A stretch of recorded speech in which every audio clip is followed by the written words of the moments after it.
अस्सलाम वालेकुम everyone, welcome in my YouTube channel. I am Noor Ansari और आज हम कन्हैयालाल कपूर की सामान्यता समझने जा रहे हैं। तो कन्हैयालाल कपूर लाहौर में पैदा हुए, वहीं आला तालीम हासिल की और अंग्रेज़ी के उस्ताद मुकर्रर हो गए।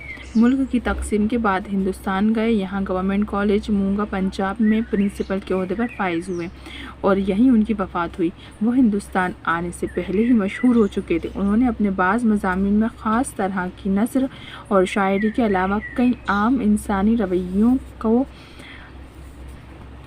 तंज़ का निशाना बनाया है। उन्हें पैरोडी लिखने में ख़ास महारत हासिल थी। तंज़ मिज़ाह उनका ख़ास मैदान है। नोक नश्तर, बालों पर नरम गरम गर्दे कारवां, नाजुक ख़यालियाँ, नए शगुफ़े, संग वक्शत, चंगो रबाब, शीशा तीशा और कॉमरेड शेख चिल्ली उनकी मशहूर किताबें हैं। कन्हैयालाल कपूर समाजी नाहमवारियों की बहुत जानदार तस्वीरें पेश करते हैं, जिनमें एक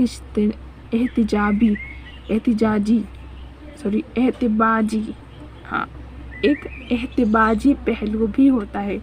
अपने तंज़ को आज़माने में वो किसी रियायत की कायल नहीं हैं। शायद इसीलिए उनके तंज़-ओ-मिज़ाह में जुराअत और बेबाकी उनकी ख़ास पहचान है। उनके कई इंशाए बहुत मकबूल हुए हैं, जिनमें बर्ज़बानो घर याद आता है, जिंदाबाद, उर्दू अफ़साना नवीसी के चंद नमूने मकबूल हैं। आम फिल्मी सीन चार मलंगों की दास्तान, चौपट, राजा, सब्ज़ बाग और जानशीन ख़ास तौर पर काबिल ज़िक्र हैं।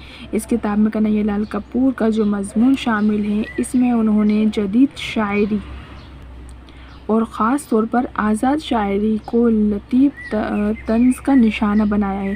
गालिब के साथ मजलिस में शरीक सभी शायर कन्हैयालाल कपूर के मशहूर और मोतबर हम असर हैं, मगर उन्होंने गालिब के ज़रिए उनकी शायरी में पोशीदा मज़ाहिया पहलू वाज़ा करके पढ़ने वालों के लिए दिलचस्पी का सामान फराहम किया है। तो ये थी हमारी कन्हैयालाल कपूर की सामान्यत। अगर आपको कुछ भी डाउट है तो आप कमेंट बॉक्स में मैसेज करके पूछ सकते हैं, और अगर आपको कोई दूसरा सामान चाहिए तो आप हमारे चैनल के प्लेलिस्ट में जाकर चेक कर सकते हैं। मैं आपको बहुत सारी तरह के बहुत सारे ऐसे और सामान्यत और एप्लीकेशन लेटर सब कुछ अवेलेबल है वहाँ पे, तो आप जाके चेक कर सकते हैं। और अगर नहीं मिले तो आप कमेंट बॉक्स में मुझे बता दीजिएगा, इंशाल्लाह मैं अपलोड कर दूँगी। और इंशाल्लाह मिलेंगे नेक्स्ट वीडियो में।